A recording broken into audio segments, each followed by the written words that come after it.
Powered by the Montana Television Network. This is the 530 News on Q2, Montana's news leader. Good evening and thanks for joining us early tonight. I'm Jay Cohn. And I'm Jeanelle Slade. Hundreds of Crow Agency residents remain without clean water tonight after vandals wreaked havoc on the tribe's water treatment facility. Tribal members still being warned not to consume or even touch the potentially toxic water. This after vandals did more than $1 million in damage. The facility where tribal leaders say state-of-the-art technology was once in operation is now pretty much a disaster zone. Q2's Asia Gore had a chance to visit the scene today and spoke with tribal officials to bring us the latest on the situation. Asia. This facility is the result of the Crow Tribe's Water Settlement Act of 2010, which dedicated government funds to make clean, drinkable water available throughout the reservation. There's two water plants, a BIA water plant and the tribal water plant. And it's the tribal water plant that was vandalized. On Wednesday, vandals broke in and literally took aim at the very equipment and technology responsible for treating the tribe's water. Probably the most disturbing thing was the gunshot holes in my desk, our computers, screens. I understand that they wanted to actually burn the plant down, but because of its concrete structure, that proved difficult for them. Candy Felicia says much of the plant's technology is destroyed, and whoever is responsible even risked their own life when they shot at a tank of chlorine. Felicia says not only did this incident harm the tribe's water supply, it destroyed crucial water data. The Public Safety Department is making home deliveries with cases of water to people here in Crow Agency impacted by that water treatment facility being shut down. Each case has about 40 bottles of water for families to live off of until the treatment facility is back online. Now that water is being purchased but also donated by organizations like the Billings Fire Department. In the midst of the tribe's growing financial trouble, Felicia says this is just one more fire to put out, but she's confident the tribe can overcome. The individuals that sabotaged this plant, yes, they made our job hard and they set us back a lot of money, but it's nothing that can't be replaced. Now the job at hand is finding emergency funding to replace everything that's lost. In Crow Agency, I'm Asia Gore, MTN News. And Asia tells us the tribe hopes to have water testing results by tonight. Now, last night we were told that a suspect in fact had been detained, but tonight it is unclear if that person is still in custody. Laurel police are investigating after a student brought a gun to school grounds on Tuesday and later apparently pointed the weapon at students off campus. The Laurel superintendent explained the situation in a letter to parents sent out yesterday. Today, Laurel police say the suspect is a student at the middle school, but no name or age was released. We're told the student had the gun on school property after school hours and later pointed the weapon at several students off of school grounds. It's unclear if the weapon was loaded, but authorities say a magazine was nearby. No students were injured. The investigation is ongoing. As yet, no arrests have been made. The superintendent says safety of students is of the utmost importance. Investigators combing through the history of the Las Vegas shooter, searching for a motive in the deadliest mass shooting in U.S. history. What they found is that he may have been considering other locations for his rampage, including Chicago. Paddock's girlfriend, Mary Lou Danley, says she had no idea he was planning any sort of attack, even while he stockpiled 33 weapons over the last year alone. Officials say by purchasing at different stores in different states, Paddock managed to stay under the radar. Momentum appears to be gaining on Capitol Hill to ban the gun part that may have helped the Las Vegas shooter kill even more people. CBS's Weijia Jiang tonight takes a look at the bipartisan push now for new legislation that would outlaw bump stocks. After one man was able to kill dozens of people in Las Vegas, Congress is considering new legislation that would ban a tool that may have helped the shooter do more harm. They're called bump stocks. I didn't even know what they were until this week, and I'm an avid sportsman, so I think we're quickly coming up to speed with what this is. Bump stocks turn semi-automatic rifles into fully automatic weapons. Republican leaders say they will at least look into hearings on a bump stock ban. This strikes me as something worth considering.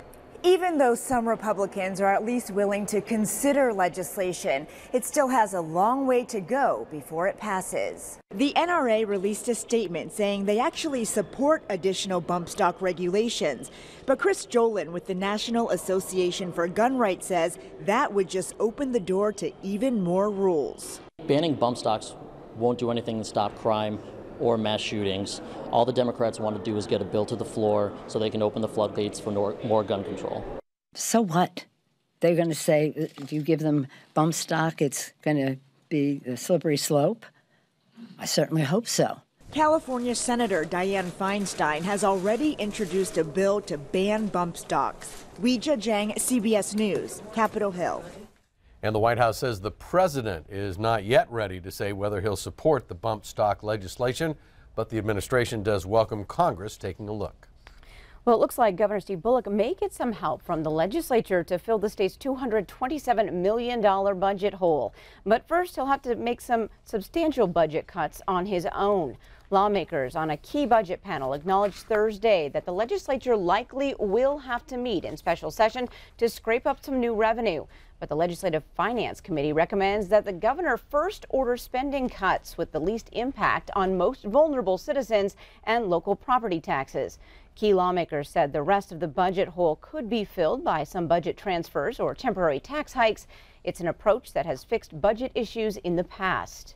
I think as is what has been the case in the past, I think that it's going to have to be the case this time where we can provide some leadership on trying to find that balance and respond to the situation. I think if we do that and we do that together, we can resolve this and minimize the adverse impacts on our citizens. Governor Bullock says he is pleased that lawmakers recognize 10% cuts are too deep, but says they failed Thursday to offer any concrete solutions.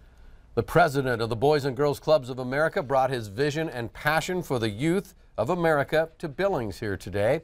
Jim Clark speaking to the Billings community leaders this morning, this at the Northern Hotel. It was a presentation entitled State of the Youth Breakfast. As the head of an organization that serves 4 million young people across the nation, Clark has a rather unique perspective on the future leaders of the country, many who he says are living in poverty. Kids today are the largest segment of our age population that lives in poverty. It's kids, which is really horrific when you think about our country. And then if you look at Yellowstone County and the families, the kids attending the Boys and Girls Club here, it's 20%, a little less than 20% throughout the country. Here it's 35%. So it just magnifies and really points to the challenge in front of all of us, and certainly right here, that we've got to come up with some solutions so that kids have the opportunity and access to other experiences and to level the playing field so that they can go on to be successful. So that's really what's the challenge in front of us. That's what we're working on. There are currently 5 clubhouses in Billings that provide after-school and summer programs for as many as 750 kids each day in Yellowstone County. Clark today praised the partnerships that the Boys and Girls Clubs have here with the Billings and Lockwood school districts, which he pointed out is now being copied in other cities across the nation. Methamphetamine use is driving a spike in violent crime here in Montana. It's up 35% over the past 5 years. U.S. Attorney for Montana, Kurt Alme, hopes a new focus from the federal level to reduce violent crime can help. Attorney General Jeff Sessions announced Thursday a new twist to an old plan by adding funds to the Project Safe Neighborhoods program. Sessions says they will offer grant money to hire more police officers and prosecutors. A recent report shows a 500% increase in meth-related crimes over the past 5 years here in the state.